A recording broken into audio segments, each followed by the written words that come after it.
छात्रों, अध्याय नंबर 1 ईंटें, मनके और अस्थियां, कक्षा 12, विषय इतिहास। इसमें पहले वीडियो के अंदर आपको 20 क्वेश्चन तक बताया जा चुके हैं। आगे 21वां क्वेश्चन है, हड़प्पा सभ्यता को किस नाम से जाना जाता है? तो इसका उत्तर है सिंधु घाटी सभ्यता। सिंधु घाटी सभ्यता नाम इसलिए जाना जाता है क्योंकि इसके अधिकांश स्थलों का विकास सिंधु नदी की घाटी पर हुआ था। 22वां क्वेश्चन है, सिंधु सभ्यता का क्षेत्रफल किस आकार का था? चित्रभुजाकार आकार का था। शैम्बो सभ्यता से संबंधित चूहनदड़ों की खोज किसने की थी? एनजी मजुमदार ने की थी। इसके आगे क्वेश्चन है, सिंधु सभ्यता से संबंधित स्थल रोपड़ का उत्खनन कार्य किसने करवाया था? उत्खनन कार्य कराया था वाईडी शर्मा ने। इसके बाद का क्वेश्चन है, सिंधु सभ्यता मेसोपोटामिया संस्कृति की देन थी, ये कथन किसने कहा था? ये कथन कहा था हीलर, गार्डन दोनों ने कहा था। हीलर और गार्डन दोनों के द्वारा ये कहा गया था। इसके बाद है क्वेश्चन, हल चलाने के साक्ष्य किस सभ्यता से प्राप्त हुए? हल चलाने के साक्ष्य प्राप्त हुए हैं कालीबंगा से प्राप्त हुए हैं, कालीबंगा। इसके बाद नेक्स्ट क्वेश्चन है, चित्राक्षर लिपि किस काल की है? सैंधव काल की है। हड़प्पा सभ्यता का सबसे बड़ा नगर कौन सा था? सबसे बड़ा नगर था मोहनजोदड़ो। क्या था? मोहनजोदड़ो। इसके बाद है, सिंधु सभ्यता में विशाल स्नानागार के अवशेष कहाँ से मिले? सिंधु सभ्यता में विशाल स्नानागार के अवशेष मिले हैं मोहनजोदड़ो से मिले। नेक्स्ट क्वेश्चन है 30 नंबर, अश्व होने का, अश्व यानी घोड़ा होने के साक्ष्य कहाँ से प्राप्त हुए थे? लोथर और सूरकोटरा से प्राप्त हुए थे। नेक्स्ट क्वेश्चन है, मोहनजोदड़ो को 2 भागों में बटा हुआ था, निचला शहर और दुर्ग।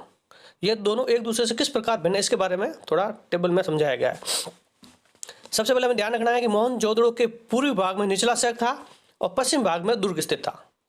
और निचला शहर ऊंचे चबूतरों पे बने हुए थे जो नींव का कार्य करते थे, और जबकि दुर्ग कच्ची ईंटों के चबूतरे पे बने हुए थे। और निचला शहर योजनाबद्ध तरीकों से निर्मित भवन बनाए जाते थे और ये बहुत विशाल यानी विस्तृत फैला हुआ था और इसमें सामान्य लोग रहते थे निचला शहर के अंदर। और दुर्ग के अंदर सार्वजनिक स्नानागार, माल गोदाम, जलाशय थे। दुर्ग में राजा, महाराजा और धार्मिक संबंधी के जो शासक वर्ग से संबंधित लोग थे वो रहते थे यहाँ। नेक्स्ट क्वेश्चन पे जाते हैं हम। नेक्स्ट क्वेश्चन, मोहनजोदड़ो की विशिष्टताओं के बारे में वर्णन। अगर बड़ा क्वेश्चन आए तो इसमें आपको मोहनजोदड़ो की विशेषता के बारे में बता। पहला आपने लिखना, मोहनजोदड़ो सिंधु के एक लरकाना जिला था, वहाँ पे स्थापित था। मोहनजोदड़ो का अर्थ है मृतकों का टीला या प्रेतों का टीला, नहीं भूतों का टीला, प्रेतों का। ये नाम मोहनजोदड़ो के पतन के पश्चात दिया गया। मतलब इन मृतकों का टीला, जब इसका मोहनजोदड़ो का पतन हुआ था तब इसका नाम दिया गया था, मृतकों का टीला। और मोहनजोदड़ो 5000 वर्ष पहले एक विकसित शहर था। मोहनजोदड़ो 7 बार स्थापित होकर पुनः नष्ट हुआ था। इस पुरास्थल की खोज हड़प्पा के पश्चात हुई थी, मतलब मोहनजोदड़ो की खोज हड़प्पा के बाद हुई थी, ये ध्यान रखना थोड़ा। हड़प्पा सभ्यता का सबसे अनोखा पक्ष था शहरी केंद्रों का विकास करना। ये तो इसकी विशेषता में एक सुनियोजित नगर, पहला सुनियोजित नगर के अंदर क्या था? मोहनजोदड़ो एक विशाल नगर था जो 125 हेक्टेयर क्षेत्र में फैला हुआ था। मोहनजोदड़ो 2 भागों में बटा हुआ था, पहले आपको बता दिया, निचला शहर और दुर्ग। थोड़ी इसमें विशेषता और बता देता है आपको। दुर्ग में जो भवन थे कच्ची ईंटों के ऊंचे चबूतरों पे बनाए जाते थे और बड़े बड़े भवन थे जो संभवतः प्रशासनिक और धार्मिक केंद्रों के रूप में कार्य करते थे। दुर्ग के चारों ओर ईंटों की दीवारें थी जो दुर्ग के निचले शहर से अलग करती थी। दुर्ग में शासक और शासक वर्ग से संबंधित लोग रहते थे। निचले शहर का क्षेत्र दुर्ग की अपेक्षा कहीं ज़्यादा बड़ा था, जिनमें सामान्य जन आदि रहते थे। पहले ऊपर जैसे टेबल में आपको बता दिया था, दुर्ग के अंदर प्रशासनिक राजा महाराजा रहते थे और वहाँ शहर में सामान्य लोग रहते थे, वही है। वैसे निचले शहर में विभिन्न भवनों को ऊंचे चबूतरों में बनाया जाता था, ऊंचे चबूतरों में बनाया जाता था। नगर में प्रवेश करने के लिए परकोटे या बाहरी क्षेत्र का परकोटा था, उसमें कई विस्तृत प्रवेश द्वार बनाए गए थे। नगर के एक हिस्से से दूसरे हिस्से में जाने के लिए आंतरिक 4 दीवारी में प्रवेश द्वार थे। प्राय सभी बड़े मकानों में रसोईघर था, स्नानागार था, शौचालय था और कुएं भी थे। सभी बड़े मकानों का नक्शा लगभग एक जैसा था, जिसमें एक चौरस मतलब आयताकार आंगन था और कई कमरे थे उसके अंदर।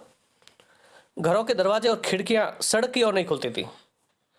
बड़े घरों में सामने के दरवाजों के चारों ओर एक कमरा अर्थात पोल बना दिया जाता था, ताकि सामने के मुख्य द्वार से घर के अंदर ताक झांक नहीं की जा सके। अब ये दूसरा है सुव्यवस्थित सड़कें एवं नालियां। मतलब मोहनजोदड़ो में सड़कें और नालियां भी सुविकसित थी। इसकी प्रमुख विशेषता है सुविकसित सड़कें और नालियां। आगे हम चलते हैं।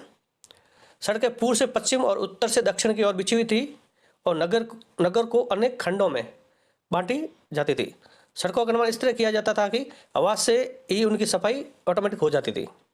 मोहनजोदड़ो की सड़कों की चौड़ाई 13.5 फुट से 33 फुट तक थी और नालियों की थी 9 से 12 फुट तक चौड़ी होती थी। नालियाँ पक्की ईंटों से बनी हुई थी और ढकी हुई भी रहती थी। आजकल अपने यहाँ तो ढकी नहीं रहती, लेकिन वो ढकी हुई रहती थी। उसमें थोड़ी थोड़ी दूर पर हटाने वाले पत्थर लगे होते ताकि उस पत्थर को हटा के नालियों की जरूरत के अनुसार सफाई की जा सके। इसके बाद विशाल स्नानघर और अन्नगार भवन बड़े बड़े, जिसमें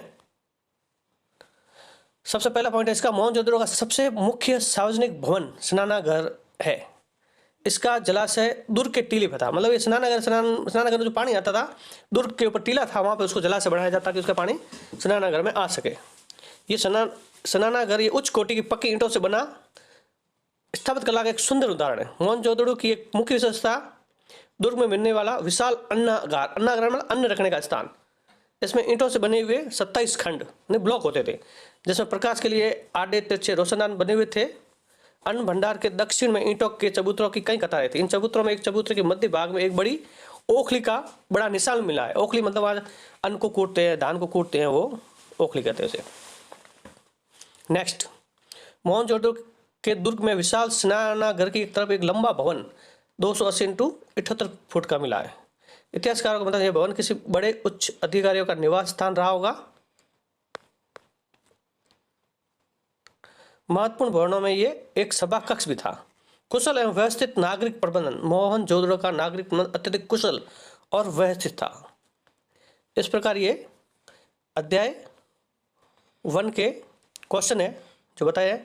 जब भी आपको समय मिले इनको पढ़ना, फ्री टाइम हो तो पढ़ना, बाकी अपनी बुकों से अध्ययन करना ज़्यादा से ज़्यादा, ताकि आप अच्छे अंकों से पास हो और बढ़िया परसेंटेज आपके बने। धन्यवाद।